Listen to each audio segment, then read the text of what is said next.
देखिए, आप लोग कमेंट करिए कि एप्लीकेशन बता दीजिए मैम कौन सी आ जाएगी, लेटर्स बता दीजिए। तो इस क्लास में मैं आपको एप्लीकेशन इन वन शॉट करवाऊंगी। एप्लीकेशन सारी दूंगी जो बहुत ही संभावना है कि आ सकती है, लेकिन एक नए अंदाज में। मैं आपको 3 in 1 एप्लीकेशन इस क्लास में कवर करवाऊंगी। पहली चीज़ तो जो आपके लिए बहुत ही बेनिफिशियल रहेगी इन 3 in 1 एप्लीकेशन, जो आपके लिए बहुत आईएमपी है। बच्चा पार्टी बहुत ज़्यादा आईएमपी है। 10th के बच्चा पार्टी बिल्कुल टाइम नहीं है, बहुत टाइम वेस्ट हो चुका है। अगर हम उज्जैन वाले प्रश्न बैंक की बात करते हैं और अगर हम PYQ निकालते हैं तो मोस्टली चांसेस है कि ट्रांसफ़र सर्टिफिकेट इस बार आ सकती है। लेकिन आप ये 5 एप्लीकेशन एक बार तो ज़रूर देखिएगा। देखिए, यहाँ पर है सबसे आईएमपी इनमें ही है आपकी, you are Naveen Sharma studying in government higher school Rewa, write an application to your principal for issue book bank. Book bank एक हुई है ना। ट्रांसफ़र सर्टिफिकेट रिपीटेड है, बहुत आती है। और आप मैं बता दूं आपको 2023 में आई थी, इस बार बहुत ज़्यादा चांसेस हैं। इसके तो कम चांसेस हैं क्योंकि ये 2024 में आ चुका है, लेकिन सबसे ज़्यादा अगर चांसेस हैं तो मानस और मानसी वाले के हैं, क्योंकि वो 2023 में आया था और इस बार बहुत बहुत बहुत मतलब ऐसा लग रहा है कि आपका यही आएगा। ठीक है, आगे देखिए 3 एप्लीकेशन हो गई। इन एप्लीकेशन का आंसर और 3 in 1 एप्लीकेशन लेकर ही जाना आप लोग, है ना। देखिए, you are Shikha studying in government higher secondary school, इसको भी हम करवाएंगे। इसके अलावा हम ये वाली भी करवाएंगे कि you are Yashvi studying in government CM rise school Indore MP, written an application to your principal for full fee concession. तो मैं जो 3 in 1 एप्लीकेशन करवाऊंगी उसमें आपकी इंक्लूड रहेगी book bank, full fee conjunction, scholarship. ठीक है, इसके बाद फिर मैं ये जो एक्स्ट्रा बचती है वो करवाऊंगी। तो चलिए देख लेते हैं पहले 3 in 1 एप्लीकेशन। देखिए, मैंने आप सभी से कहा कि एप्लीकेशन, तो यहाँ पर देखिए सबसे पहले ये लिखा है 3 in 1 एप्लीकेशन। यहाँ पर कुछ भी नहीं, आपको ना जो भी टू लिखना है, फिर यहाँ पर आपको द प्रिंसिपल लिखना है। अब यहाँ पर आपको क्या करना है वो मैं आपको बताती हूँ। जो वहाँ पर स्कूल का नाम आएगा, जैसे होशंगाबाद स्कूल का आया कि गवर्नमेंट हायर सेकेंडरी होशंगाबाद, या फिर आपका आया कि government model higher secondary school Ujjain, तो आपको वो लिख देना है। यहाँ पर आपको डेट मेंशन करनी है। अब आपको क्या करना है, यहाँ पर लिखना है सब्जेक्ट, लिख दिया, अपने सब्जेक्ट लिखा। फिर यहाँ पर या तो आप ग्रांटिंग लिख दीजिए अगर आप बुक बैंक की कर रहे हो तो, ठीक है। अगर आप बुक बैंक की नहीं कर रहे हो और आपको एक ही चीज़ कुछ चाहिए है तो आप ना बढ़िया से ये याद रखना कि एन एप्लीकेशन फॉर, है ना। अब यहाँ पर जिसकी भी आती है, बुक बैंक की आती है, बुक बैंक की लिख दो, है ना, बुक बैंक की लिख सकते हो। इसके बाद मैं स्कॉलरशिप की करवाऊंगी इसी में, तो स्कॉलरशिप की कर सकते हो। इसके अलावा आप इसमें एक और ऐड कर सकते हो, वो क्या, फुल फी कंजक्शन। ठीक है, फुल फी कंजक्शन ऐड कर सकते हो। तो ये 3 मैं एक ही उसमें करवाऊंगी, बहुत ही सिंपल। अब आपको तीनों में एक ही काम करना है, यहाँ पर सिर्फ नाम बदलते जाना है, बाकी ये पूरा सेम रहेगा।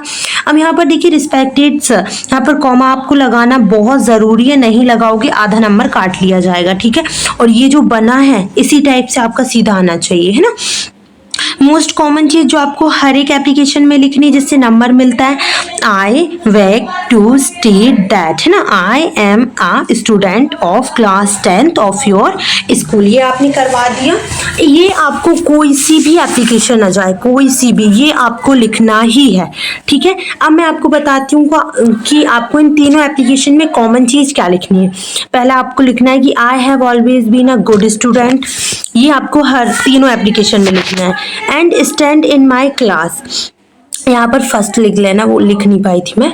And first stand in my class, आपने यहाँ पर बहुत ही इजीली लिख दिया कि I have always been a good student and first stand in my class, इतना लिख दिया, है ना। अब यहाँ पर आपको लिखना है father, my father is a poor farmer, यहाँ पर सॉरी माई फादर लिख लीजिए, थोड़ा सा जल्दी जल्दी में हो रहा है इस चक्कर में, तो यहाँ पर आप लिख दीजिए my father is a poor farmer, ठीक है, लिख दिया। सो he is unable to pay my फी।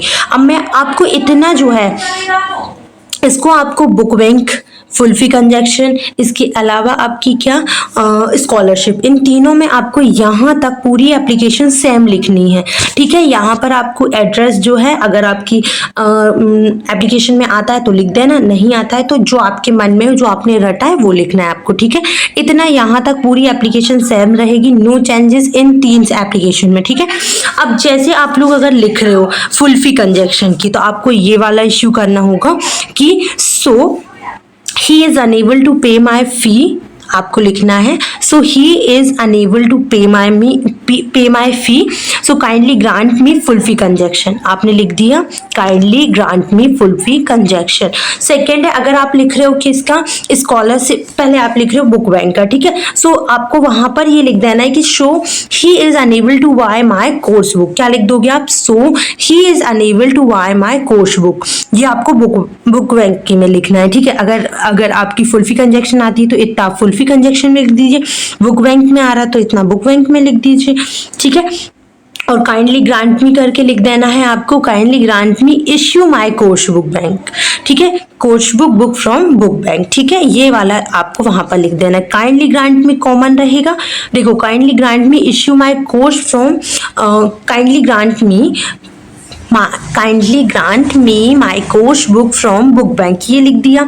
अब जैसे बाई चांस अगर स्कॉलरशिप की आती है तो आपको बहुत कुछ भी नहीं करना है, आपको वहां पर और भी कुछ ऐड नहीं करना है। आप सिर्फ क्या लिख देंगे, आप लिख देंगे कि my father is a poor farmer, जैसे ऊपर लिखा हुआ है, ठीक है। और यहाँ पर आप एक छोटी सी चीज लिखेंगे, अगर आपका कोर्स बुक जो स्कॉलरशिप है अगर, तो आपको एक छोटी सी चीज लिखनी है कि he is unable to pay my फी।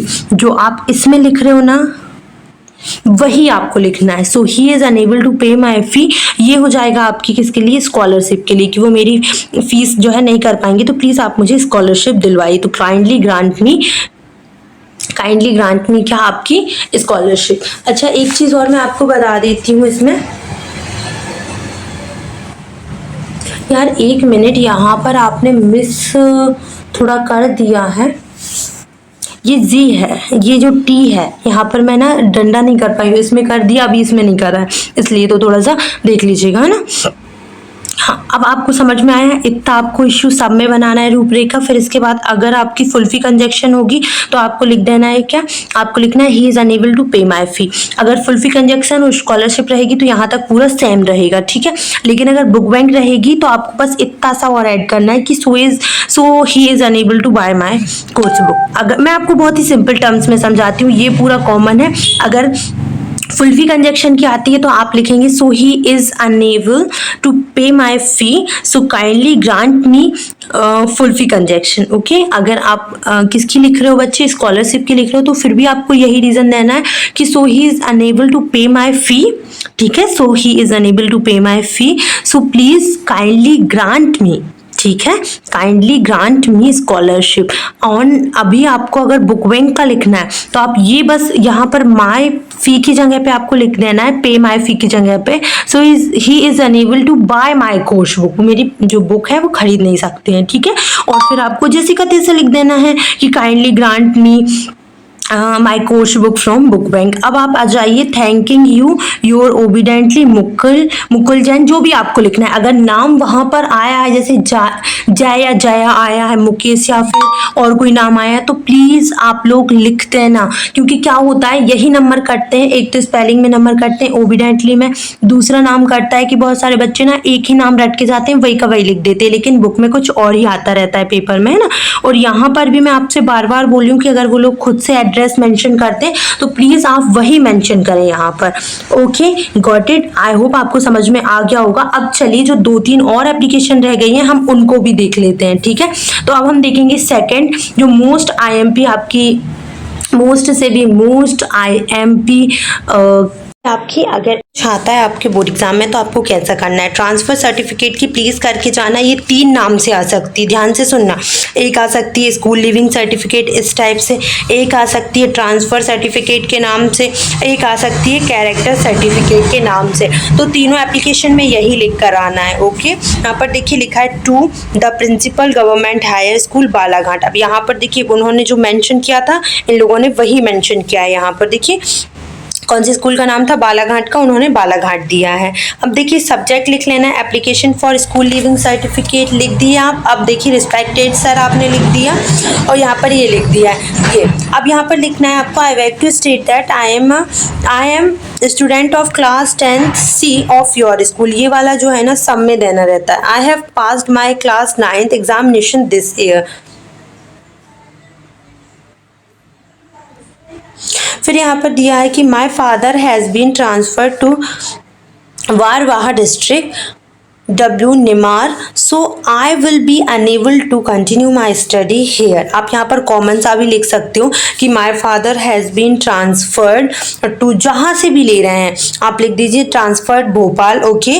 और फिर यहाँ पर आप ऐसा भी लिख सकते हो जो इसमें मेंशन है, जैसे कि यहाँ पर मेंशन अगर है तो वहाँ आप वो लिख दीजिए, या फिर वो ही नाम लिख दीजिए जहाँ पर आपके पिताजी का ट्रांसफ़र हो रहा है, ठीक है। फिर आपको लिखना है show I will be unable to continue my study here. Kindly issue my school leaving certificate as early as possible. जितना जल्दी हो सके आप मेरे स्कूल लिविंग सर्टिफिकेट को, या फिर कैरेक्टर सर्टिफिकेट को, या फिर ट्रांसफ़र सर्टिफिकेट को, अब जैसे स्कूल लिविंग सर्टिफिकेट आएगा तो आपको वही लिखना है, ट्रांसफ़र सर्टिफिकेट आता है तो वो लिखना है, या फिर आपका कैरेक्टर सर्टिफिकेट आता है तो यहाँ पर वो लिखना है, ठीक है। डेट मेंशन कर दीजिए, your obedient student Manas Gupta, okay. अब यहाँ पर मानस गुप्ता हमने खुद के मन से नहीं लिखा है, आप लड़का है तो मानस गुप्ता लिख के आएगा, लड़की है तो मानसी, ओके, गॉट इट। चलिए एक और एप्लीकेशन है जो आपकी उज्जैन वाली प्रश्न बैंक वाली आई है ना, वो तो आप कर ही लीजिए क्योंकि वो इम्पोर्टेंट है। अब उसमें फुल फी कंजक्शन आई थी, बुक बैंक आई थी,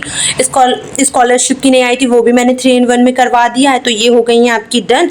अब जो है उसमें ट्रांसफ़र सर्टिफिकेट क्या थी ये भी करवा दी है। अब एक लिविंग सर्टिफिकेट वाली देख लो, छुट्टी के लिए आवेदन चाहिए रहता है तो वो एक बार और देख लो, देखने में कुछ नहीं जा रहा है। मोस्ट आईएमपी की अगर हम बात करें तो ट्रांसफ़र सर्टिफिकेट ही है। और एक बार कलेक्टर की एप्लीकेशन जो लाउड स्पीकर की आती वो भी देख लो, देखो देखने में कुछ नहीं अपने माइंड में रहता है। बाकी अगर हम फॉर्मेट की बात करें बेटा एप्लीकेशन में, तो मैं आपको बता दूँ इतने के लिए और यहाँ तक के लिए आपको 1 नंबर मिलता है। इसके अलावा हम अगर रूपरेखा की बात करें, जो आपको रूपरेखा मतलब देना रहता है कि जो मेन रहता है उसमें आपको 2 नंबर मिलते हैं और यहाँ के लिए आपका 1 नंबर मिलता है। इसमें भी अगर आप इतना और इतना लिख कर आते हैं तो इसमें आपको 3 नंबर इजीली, 3 नहीं तो वो 2.5 नंबर तो आपको देंगे ही देंगे। तो बहुत आसान है इससे नंबर लेना, लेकिन एक बार देखने में कुछ भी नहीं जा रहा है, सिर्फ इतना ही तो आपको याद करना है, 1.5-2 लाइन तो अपन इतनी तो कर ही सकते हैं। तो चलिए मोस्ट आईएमपी अपन लोग एप्लीकेशन देख लेते हैं, एप्लीकेशन नंबर 3, ठीक है। हम देखेंगे एप्लीकेशन नंबर अभी यहाँ की ये जो इम्पोर्टेंट है वो, तो ये तो मैंने आपको करवा ही दी है। अपन जो देख रहे हैं वो ये है आपकी आगे, यहाँ पर देखिए ये वाली, ये one of the most IMP application वो मैंने करवा दी है। सॉरी हेलो के लिए वो आदत हो गई है मुझे ना। Write application to your principal for 10 day leave on account of the marriage of your brother and sister. तो यहाँ पर देखिए 75 यहाँ पर आपको एड्रेस मेंशन करना है, आपके अकॉर्डिंग जो रटा है वही कर देना। To the principal government higher secondary school Bijawar MP है ना। सब्जेक्ट एप्लीकेशन, एन एप्लीकेशन लिखा करो, एन एप्लीकेशन फॉर लीव है ना। Respected sir I am a student of your school. अब मैं आपको बता दूँ, जैसे यहाँ पर आपको रीज़न देना है कि आपकी बहन या भाई की शादी है, ठीक है। अगर बाई चांस ये रीज़न आ जाता है कि आपको बुखार है तो आप आराम से कर लेंगे ना। इसमें देखो 2 ही ऑप्शंस दे रही हूँ मैं आपको, है ना। ये वाला कॉन्सेप्ट हमेशा याद रखा करो कि आई वैट to state that I am a student of your class, नहीं of your class 10th of your school, है ना। तो यहाँ पर ये वही है। The marriage of my sister या brother is going to take place on 21 November है। अब मैं आपको एक चीज़ बता दूं, यहाँ पर या तो सिस्टर लिख लेना भैया या फिर ब्रदर, दोनों स्लेस में मत करके आना। मैं तुमको एक अच्छा कॉन्सेप्ट देती हूँ, लड़की हो तो सिस्टर की शादी है, लड़का है तो ब्रदर की शादी है, दोनों स्लेस करके मत लिखना, नंबर नहीं मिलेंगे, है ना। I have to help in making arrangements, so I will not be able to come to school for 10 days, है ना, from 16th November to 25th नवंबर। ऐसा ये वाली जो डेट मेंशन करोगे वो 10 दिन के अंदर की करना, क्योंकि आप 10 दिन की छुट्टी ले रहे हो, है ना।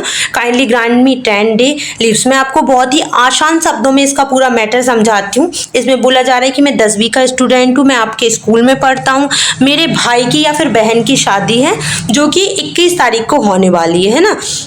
अब आप बोल रहे हो कि मुझे ना बहुत सारे अरेंजमेंट करवाने हैं तो मैं जो है स्कूल नहीं आ पाऊंगा। कितने दिन के लिए? 10 दिन के लिए। तो 16 नवंबर से मुझे 25 नवंबर तक, क्योंकि 21 नवंबर में तुम्हारी बहन की या भाई की शादी है, तो 4 दिन लेट तक तुम्हें काम करवाना पड़ेगा, इसलिए तुम्हें 16 से 25 तक के लिए छुट्टी चाहिए। तो काइंडली ग्रांट मी 10 day लीव्स। अब यहाँ पर डेट मेंशन कर दो। डेट यहाँ पर वो मेंशन करना बच्चे जहाँ से तुमको लीव चाहिए है उसके 1 दिन पहले की। जैसे अब तुम आज एप्लीकेशन देकर आ रहे हो तो तुम्हें कल से छुट्टी चाहिए, तो थोड़ा सा दिमाग लगा के लिखना, नहीं तो कट जाएंगे नंबर। यूर ओबिडेंटली यहाँ पर नाम लिख देना और क्लास का ग्रुप और जो भी है डाल देना, है ना। और यहाँ पर अगर ग्रुप डालते हो तो यहाँ पर भी ग्रुप लिखा करो, ठीक है। बहुत ही इजी थी, बट फॉर्मेट याद रखना। और मैं आपको बता दूं, आपको एक लास्ट चांस भी देती हूँ, लाउड स्पीकर की करवा के जाऊंगी, फिर ही जाऊंगी, बिकॉज लाउड स्पीकर जो होता है आउट ऑफ सेशन होता है, कि आउट ऑफ में वही आती है आपकी, है ना, तो मैं वो भी करवा के जाऊंगी। दूसरी चीज, अगर बिल्कुल अंधकार में चली गई है एप्लीकेशन, तुमको नहीं समझ में आ रहा है तुम्हें क्या करना है, इतना मैटर, इतना मैटर, इतना मैटर, और ये जो मैंने रटवाई है तुमको लाइन है ये वाला और नीचे ये वाला, इतना लिखकर आना है। इसमें तुमको 2.5 नंबर कोई भी रोक नहीं सकता है, 1.5 नंबर आपका कटेगा, कट जाने दो अगर आउट ऑफ आता है तो, लेकिन 2.5 नंबर कोई भी इस वीडियो को देखने के बाद तो कोई मत छोड़ के आना प्लीज। हर एक चीज को बारीकी से इसीलिए पढ़ा रही हूँ कि एक भी नंबर ना कटे, वही कट जाएगा तो मतलब क्या होगा, ठीक है। चलो अब लाउड स्पीकर की ओर देख लेते हैं, फिर हम खत्म खेल करते हैं, ओके।